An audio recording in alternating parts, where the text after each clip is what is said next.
It's been a few months now since I did my home office makeover, and so far months filled with lots of passion, despair and productivity have gone by, and the fire continues to burn. Before getting into it, if you haven't watched my home office makeover and desk setup tour, I'll leave links in the description box for you to check out. Otherwise, buckle up and let's go for the ride. To start it off, I'll give you an overview of my home office. Overall, I wanted a space that would merge fluidity, functionality, cohesiveness, and aesthetics to provide the ultimate productivity hub. These elements would ensure I have plenty of space to work on, enough storage to store away my gear, easy access to tools I use frequently while keeping everything visually pleasing and organized when not in use. Aesthetically, I went for a simple look that used walnut as the base material, black and grey as the secondary colors, and pops of bronze as an accent.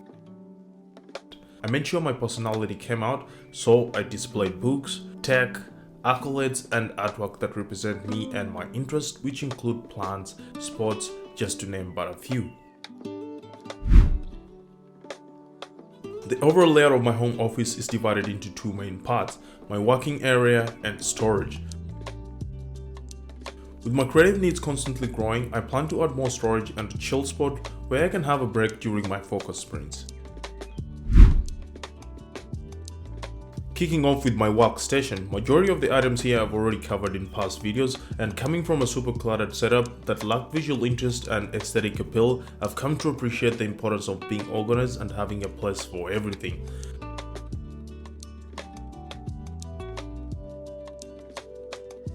As you walk into the office, you're first met by my carved floor lamp, which adds a little bit of a dramatic look through the element of shape.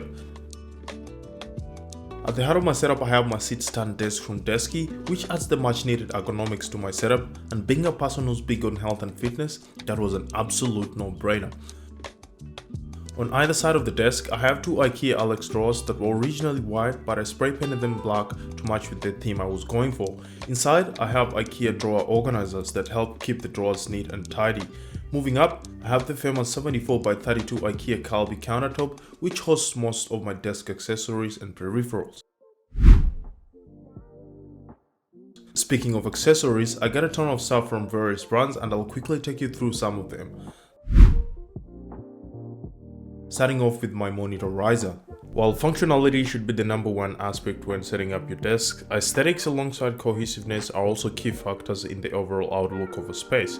In the case of this monitor riser, it merges all in one. Its walnut color adds a warm and natural look to the space, which helps elevate the overall aesthetic of the space.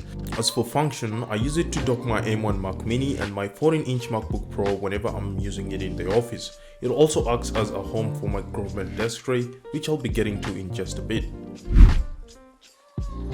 Made from aluminum and cork material, this desk tray from Grommet adds extra storage to my setup through the little compartments, and I use it to store my desk essentials like sticky notes, pens, and miscellaneous desk accessories. Moving on to the driving force of the setup, I have my M1 Mac Mini, which has been holding up extremely well so far. It's been coping well with everything up thrown at it, be it 4K edits, graphic intense timelines, and I don't feel the need to upgrade it just yet. Speaking of upgrades, if I was to do so, I've been checking out the Mac Studio, and that would be my next driver. Complementing the brains of the setup is my display of choice, the Samsung C49J890.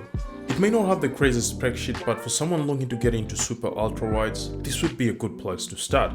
By the way, if you haven't watched my video about it, I'll leave a link in the description box for you guys to check out. Being a digital creator, video editing is a key aspect of my craft, and that's one of its drawbacks. Its color accuracy isn't the best, and there's a bit of pixelation going on too, hence the reason why I got the Samsung Odyssey Neo G9, which is way better across most parameters. If that's something you'd enjoy, make sure you subscribe and click the notification bell to get notified whenever I post a video. Right on top of the monitor, I have my monitor light of choice, the Benq Screenbar Halo. I'm sure this now sounds like a broken record, as majority of the YouTubers rock it in their setups. Nonetheless, I like it because of its wireless connectivity, and most important of all, its asymmetric light pattern, which helps reduce eye strain when working hours on end. The next set of peripherals are my Apple Magic Keyboard, gourmet keyboard tray and wrist rest. Starting off with my Magic Keyboard, while most people throw shade on the Apple Magic Keyboard, in my opinion, one of the most efficient and durable keyboards out there. The keys sit on a chassis made entirely out of aluminum, and for a membrane keyboard, I find the key travel oddly satisfying. Do keep in mind the keys need to bottom out for the command to be registered. The keyboard sits on a walnut keyboard tray made out of solid American hardwood, and I like how it complements the walnut theme in my setup. Ergonomics being a huge part of all my setups, I'm still rocking this wrist rest from GroveMate. I've enjoyed using it the last couple of months, and so far it has stood the test of time, and just like all high quality leather items, it's going to develop a rich patina over time. Adjusting to the keyboard and wrist rest are my next set of peripherals, starting off with the GroveMate Mousepad, which hosts my MX Master 3 and Carpio 2.0. It provides a smooth surface for my mouse and adds a bit of functionality through its pen tray. As for the mouse, at this point I don't think there's any mouse that beats the MX Master 3 or 3S in terms of functionality. In my book, hands down the ultimate productivity driver, especially when paired with the Carpio 2.0 wrist rest from Delta Hub. For those who don't know, having a wrist rest in your setup reduces the risk of getting carpal tunnel syndrome, and I'd highly recommend adding one to your setup. Anchoring my peripherals is this desk mat from Minimal Desk Setup, which provides a nice visual structure and organization to my desk. They come in a variety of sizes, and I chose the medium one as it perfectly fits on my desk. That covers my main desk accessories. Some honorable mentions include my MagSafe charger, levitating plant, headphone stand and Apple headphones, Kanto YU2 speakers, IKEA Tanabe desk lamp, vintage telephone and the famous IKEA plants. I'm sure some of you might be wondering if the telephone really works. Well, it actually works, I just haven't connected it to the landline.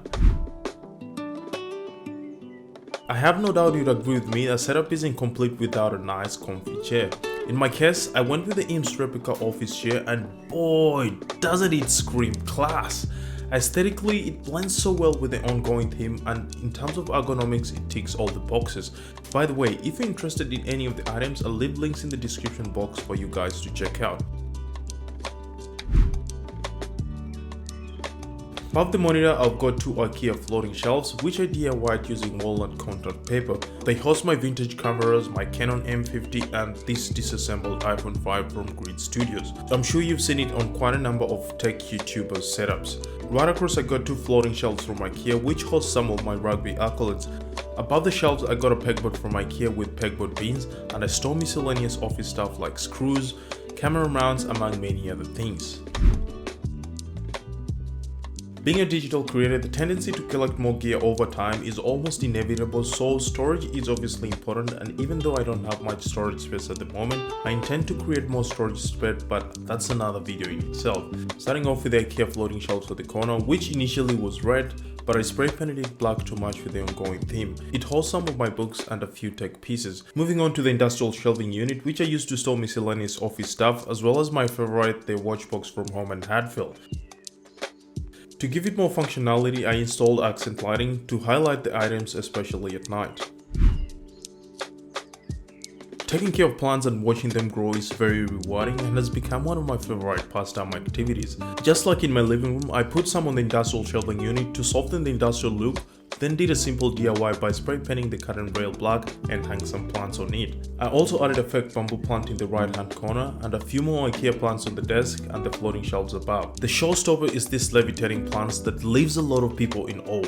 I spray painted the pot black to tie in with the ongoing color scheme. All in all, they help add a touch of greenery and provide the much needed visual interest that is a spectacle for the senses. That completes my 2022 home office tour. If you're curious about anything in my home office, let me know in the comments section.